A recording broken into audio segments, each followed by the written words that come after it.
বাকিদেরকে সরিয়ে দাও।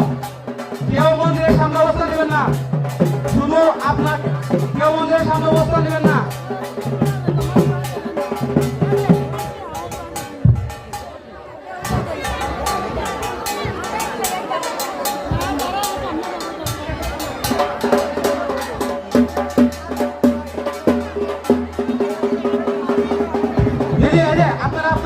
আপনারা বসেন বসেন, ধাক্কাধাক্কি করবেন না, বসেন, বসে বলুন, বসে বলুন, আমরা সবাই বসলেও মাকে দেখতে পাবো।